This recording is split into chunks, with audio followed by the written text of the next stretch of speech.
¿Qué tal? Buenas noches. El día de hoy voy a hablar acerca de neumonía aspirativa. Mi nombre es Carlos Tello, soy residente de segundo año de la especialidad de medicina interna. Eh, Mi sede es el Hospital Nacional Edgardo Revalletti Martins. Y eh, el tema que vamos a ver hoy día, como ya les estaba mencionando, es neumonía aspirativa. Eh, una breve introducción. Es una enfermedad caracterizada por la infección de las vías respiratorias terminales, ya sean los alvéolos o la última parte del árbol bronquial. Se caracteriza por ser aguda. Actualmente se conoce más que nada como parte del proceso fisiopatológico, tanto de la neumonía adquirida en la comunidad como de la neumonía intrahospitalaria. Y ya va dejando de lado un poco el hecho de ser una categoría aparte, ¿no? Sino estando asociada a la misma.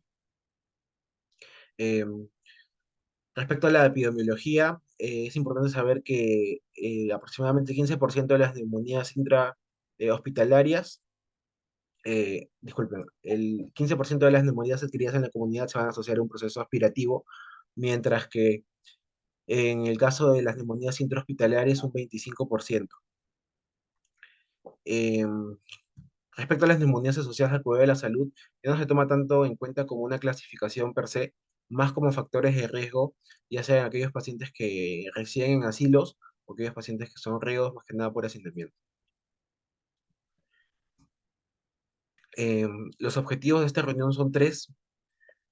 Primero, revisar los factores de riesgo que tienen los pacientes para poder desarrollar esta patología. Segundo, el enfoque diagnóstico más pertinente para poder identificar esta enfermedad. Y por último, ¿qué hacer una vez que la diagnosticamos? ¿No? ¿Cuál es el manejo antibiótico óptimo y qué otros cuidados deberíamos tener en cuenta? Lo otro importante, como les estaba mencionando, es reconocer en qué pacientes van a tener mayor riesgo de desarrollar esta enfermedad. Entonces, en líneas generales, en características de pacientes, aquellos que sean mayores de 60 años, aquellos pacientes que ya tengan más de mes y medio dentro de un asilo, por ejemplo, aquellos que fumen, que tengan una mala alimentación y aquellos que tengan una posición supina prolongada. Más que nada por la posición en sí, sino por los cuidados con la alimentación y con el manejo de secreciones, ¿no? Estos pacientes suelen ser pacientes que tienen eh, o ya un déficit muscular o un déficit neurológico y es un factor de riesgo el mal manejo de su higiene que puede conllevar a una neumonía aspirativa. En alteración del sensorio, lo que vamos a tener básicamente es aquellos pacientes que entran en paro cardíaco, tienen alto riesgo de hacer una neumonía aspirativa, y también aquellos pacientes que sufren un TEC de moderado a severo, ¿no? En este caso, estos pacientes tienen un mayor riesgo de poder desarrollar esta patología.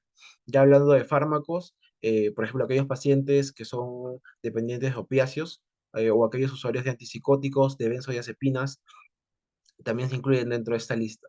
Y aquellos pacientes que eh, son dependientes del alcohol, abusan de esta sustancia, suelen ser muy reconocidos por sufrir de neumonías aspirativas. Respecto a enfermedades neurológicas, el infarto cerebral, la demencia en sí, las enfermedades neurodegenerativas, como el Alzheimer, el Parkinson, enfermedades de motoneurona, parálisis cerebral, que solemos ver en aquellos niños que sufren ya sea de una infección viral del sistema nervioso central y quedan con secuelas o tienen problemas dentro del parto, y aquellos pacientes que hacen delirium, ¿no? Que tenemos muchos en pisos de medicina. También alteración muscular y alteración del aparato laringofaringio. Entonces, es importante reconocer esto en alteración muscular, la sarcopenia, más que nada porque va a reducir el estímulo de la tos. Entonces, lo que va a hacer es facilitar el paso de cualquier tipo de sustancia hacia los pulmones. Y en el caso de la parálisis de cuerdas vocales, básicamente al estar alteradas van a permitir el paso de estas sustancias y también el mismo cáncer laríngeo puede generar una obstrucción mecánica, eh, permitiendo también el paso de cualquier tipo de sustancia. Eh, Enfermedades del tracto gastrointestinal superior, ya sea como el cáncer de esófago o el cáncer gástrico, patologías propias del esófago, pacientes con reflujo gastrointestinal, pacientes con hernia yatal, ya sea adquirida o congénita, o pacientes con gastroparesia, ¿no? Que vemos mucho en los pacientes diabéticos. Todos esos pacientes van a estar en riesgo de desarrollar una neumonía aspirativa. Aquellos pacientes que tengan una enfermedad odontogénica, eh, especialmente lo que vemos a ver en casos clínicos o en la práctica es aquellos pacientes que tienen una mala higiene, ¿no? Pacientes que tienen caries o pacientes que van a tener bastante placa, incluso algunos llegan a tener abscesos de la cavidad oral y por lo tanto puede representar un factor de riesgo para lo mismo. Eh, lo otro importante es el aquellos pacientes que van a estar en mayor riesgo de infección, ya sean los diabéticos o los inmunosuprimidos en general, ¿no? Los pacientes oncológicos que están en quimioterapia o que están con la misma enfermedad. En pleno auge pueden estar inmunosuprimidos, ¿no? También aquellos pacientes que han utilizado antibióticos en el último mes y medio van a poder tener mayor riesgo de presentar esta enfermedad. Y por último, todos aquellos pacientes que han sufrido una instrumentación de la vía aérea y del tracto gastrointestinal, ¿no? Estos pacientes suelen estar en, en shock trauma, ¿no? Se requiere un manejo avanzado de vía aérea, se requiere un manejo de tracto gastrointestinal para evitar el regreso de las secreciones y que no puedan llegar a lo que es pulmones y por lo tanto van a poder representar un factor de riesgo, ¿no? Aquellos pacientes que también van a sufrir de por ejemplo, ¿no? Que vienen con una hemorragia digestiva alta o con una hemorragia digestiva en general y van a sufrir de una endoscopia digestiva. Y también aquellos pacientes que van a sufrir de gastrostomías o de ionostomías pueden presentar el riesgo de desarrollar la neumonía aspirativa. Entonces, básicamente de toda esa lista, ¿qué es lo que quiero que se lleven a casa? Que aquel paciente que tiene alteración de la deglución, que tiene alteración del reflejo tusígeno, que tiene alteración del nivel de la conciencia, y aquellos pacientes que, ya sea por condiciones anatómicas o funcionales, van a tener mayor riesgo de que el contenido gástrico vaya hacia los pulmones, van a poder desarrollar esta enfermedad. Entonces, es importante reconocer que también en la neumonía aspirativa no es que todo paciente que retorne contenido gástrico a los pulmones va a desarrollar esta patología. Eh, Hay un proceso anterior, una patología llamada neumonitis química, y el estudio se hace respecto a micro o macroaspiraciones, ¿no? Y se toma en cuenta bastante lo que es el pH y el volumen que debería tener eh, estos volúmenes o estas sustancias que terminan ingresando a los pulmones del paciente y pueden generar, más que nada, inflamación, ¿no? Ya dependiendo de la proliferación bacteriana pueden terminar siendo una infección. Entonces, ¿cuál es el problema con esta neumonía aspirativa? Que no solo es la infección, ¿no? No es como una neumonía común y corriente que el pulmón se llena de pus y ya. En este caso hay una inflamación de base que exacerba el cuadro, ah, propiciando que el paciente pueda tener mayores complicaciones, ¿no? Por ejemplo, abscesos, algunos de estos pacientes llegan a ser cavitaciones o síndrome de estrés respiratorio del adulto. No.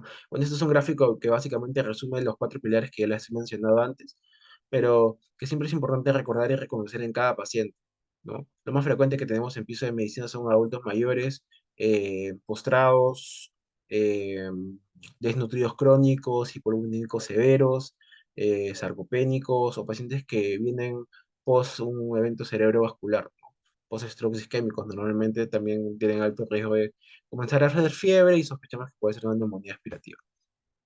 Entonces, clínicamente, ¿qué es lo que vamos a ver?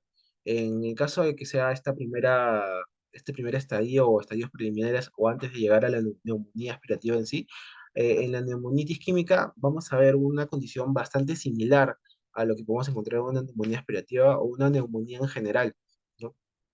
Vamos a ver que el paciente va a tener disnea, va a tener hipoxemia, va a estar taquicárdico y vamos a poder incluso escuchar crepitos.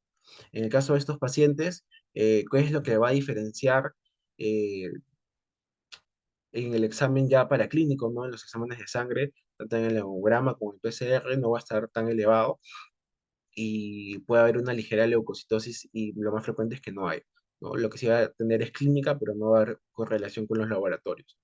Entonces, el cuadro más florido es aquel paciente que viene con tos productiva, con fiebre y esputo purulento, ¿no? No siempre todos los pacientes que van a tener neumonía aspirativa van a tener el esputo purulento, pero ayuda bastante. En aproximadamente el 16% de ellos van a terminar con el síndrome de estrés respiratorio del adulto y es por eso importante diagnosticarlo de manera temprana y darle tratamiento apenas se pueda, ¿no? Con la famosa hora de oro una vez que diagnosticamos una infección. Y lo otro que siempre es bueno tener en cuenta es que no siempre lo vamos a ver en radiografías de tórax, ¿no? Aproximadamente el 65% de estos pacientes van a poder tener un consolidado más frecuentemente en el epítórax derecho. Y de todos los eventos, el 80% se asocia a la ingesta de alimentos, es decir, el retorno de contenido alimentario a los pulmones. Entonces, ¿qué es lo que vamos a ver en aquellos pacientes que van a desarrollar la neumonía aspirativa? Son aquellos pacientes que básicamente el contenido por gravedad va a caer en los pulmones. Entonces, ¿qué es lo que se describe en la literatura? Que aquellos pacientes que van a estar echados, vamos a poder observar en el lóbulo inferior, en el segmento superior, o en el lóbulo superior, segmento posterior, en la radiografía o en la tomografía, los consolidados. Mientras que en un paciente que está de pie y que se aspira, lo más frecuente es verlo en el lóbulo inferior, en los segmentos basales, ¿no? Lo que antiguamente decían en pisos de medicina es que tiene que ser unilateral, y eso es mentira, no, no es que la placa nos va a determinar si es que es o no es aspirativa, pero sí nos va a orientar. Y como les mencionaba, no en todas las vamos a ver. Hay aproximadamente un 30% de radiografías que van a ser negativas, pero no por eso se va a descartar el diagnóstico. Lo otro es que no existen predictores de infección post-aspiración. Es decir, en un momento se trató de buscar marcadores serológicos, séricos, para poder determinar si es que el paciente va a desarrollar esta enfermedad. Eh, Se buscó tanto con la proteína C reactiva como con la amilasa y ninguno de los dos mostró una correlación. Entonces, ¿qué es importante recordar? Hacer una buena historia clínica, una buena anamnesis, identificar estos factores de riesgo, encontrar imágenes compatibles, ya sea en radiografía o en tomografía, y nos va a poder ayudar a hacer un diagnóstico compatible y temprano. Les he traído un par de imágenes, o radiografías y tomografías, donde básicamente lo que quiero que vean es cómo, como se estaba conversando inicialmente, va a aparecer los consolidados en diferentes partes del pulmón, ¿no? En el caso de este paciente en específico, es un adulto mayor que tiene el factor de riesgo de tener una mala higiene bucal. Entonces, ¿qué es lo que vamos a observar en la radiografía? Tanto un consolidado a nivel basal del tórax izquierdo como a nivel del lóbulo superior. Entonces, no es que, uy, yo lo veo en el lóbulo superior, qué raro, lo más probable es que sea cualquier otra cosa menos neumonía aspirativa, no es así. Ya no existe un patrón determinado, hablamos de frecuencias, pero no necesariamente de escenarios patognomónicos al ver la radiografía. Otra imagen que tenemos aquí es un varón de 84 años que viene con obstrucción del intestino delgado. Entonces, estos pacientes van a tener vómitos a repetición y van a tener mucho mayor riesgo de poder hacer una neumonía aspirativa. En el caso de este paciente ha hecho infiltrados pulmonares bilaterales, ¿no? Toda la extensión de los pulmones.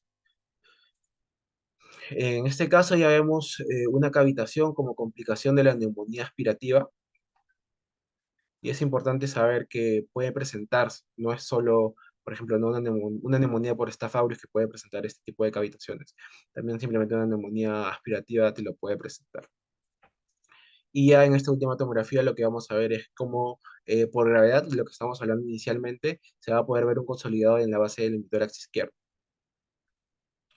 que se ve precisamente acá con claramente un broncograma aéreo y un ligero consolidado en base del emitórax derecho, también con broncograma aéreo. Entonces, ¿qué es lo importante y qué es lo que me gustaría que se acuerden una vez que diagnosticamos este tipo de patologías? ¿De dónde viene el paciente, no? Es muy diferente que un paciente venga, no sé, de su casa, estando hospitalizado, haga vómitos y comienza a desaturar, o un paciente que venga de un asilo, ¿no? Que normalmente lo que vemos en el hospital son pacientes que tienen un muy pobre cuidado, muy pobre higiene, y no solo bucal, sino en general. Entonces, eh, hay que estar atentos y hay que siempre poder identificar cuáles son los factores de riesgo para que estos pacientes tengan o desarrollen una infección por una bacteria multidroga resistente. ¿no? Como ya les mencioné, que en el último mes y medio hayan podido automedicarse con antibióticos, que normalmente es de fácil acceso aquí en Perú. Y también lo que sí tenemos bastante en el hospital es estos pacientes que han salido de alta hace menos de una semana o hace 2, 3 días y regresan desaturando, con fiebre, con tos.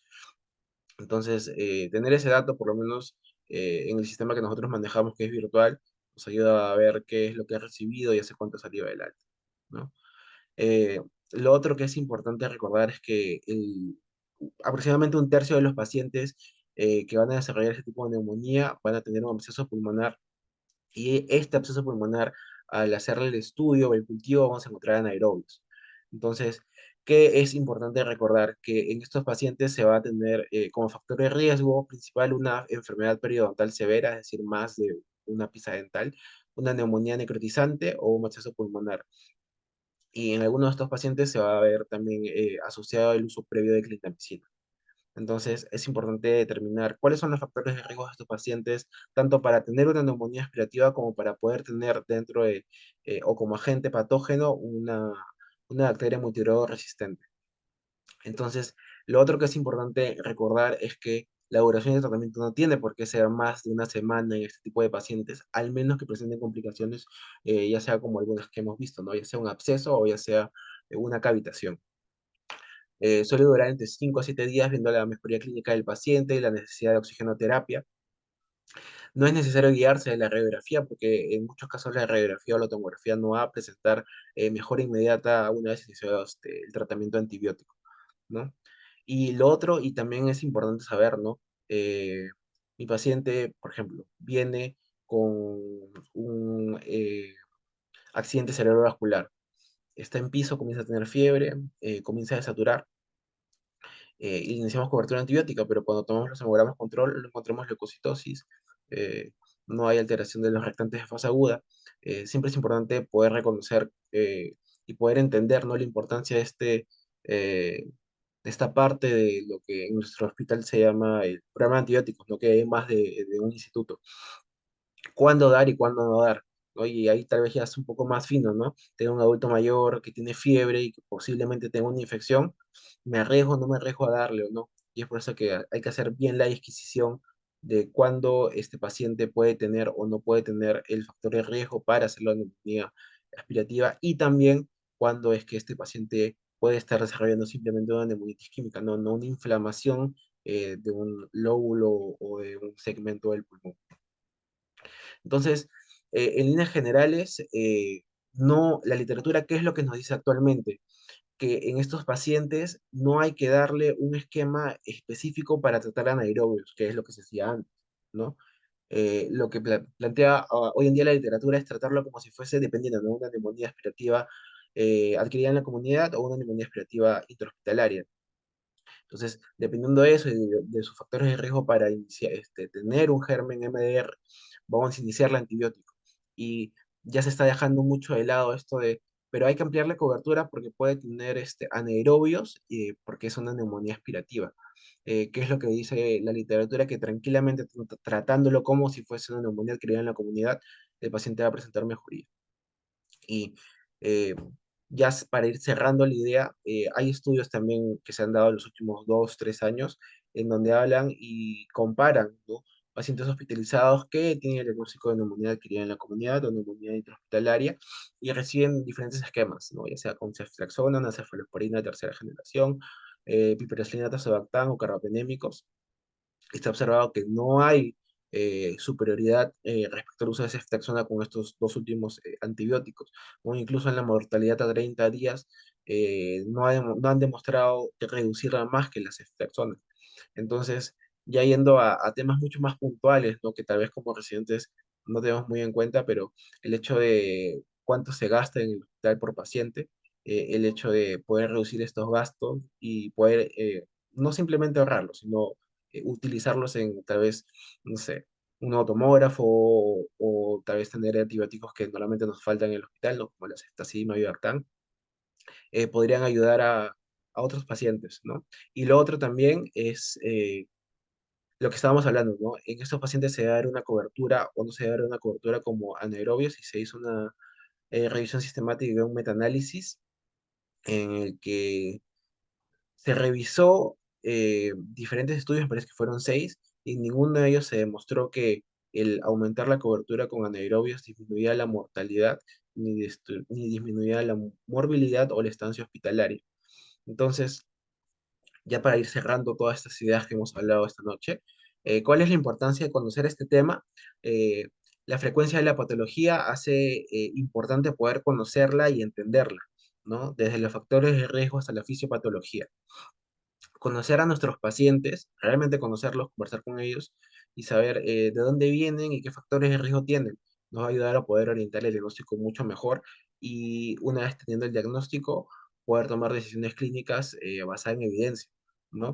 No solo se trata de diagnosticarlo a tiempo, sino también de tratarlo bien y tratarlo oportunamente. Y ya como comentario final, ¿no? Esto que siempre nos repiten en la escuela, una buena anamnesis, un buen examen físico y los exámenes adecuados, no exagerando, nos van a poder orientar a hacer un diagnóstico oportuno. ¿Y por qué la importancia del diagnóstico oportuno? Porque nos va a poder tratarlo de manera adecuada y con el antibiótico que necesita realmente el paciente. Y hay varios aspectos que nos sugiere la literatura cuidar, ¿no? En el caso de estos pacientes, por ejemplo, ¿no? Los adultos mayores respecto a la higiene dental o en general el cambio de posición, o estar atento a las secreciones, ¿no? Muchos de estos pacientes acumulan secreciones y luego se terminan aspirando. Entonces siempre es mejor prevenir que tratar. Siempre la prevención primaria sobre la secundaria. Y bueno, básicamente esa ha sido la presentación del día de hoy. Muchas gracias por su tiempo y por su atención. No sé si alguien tuviese alguna pregunta. Estoy dispuesto a responderlo.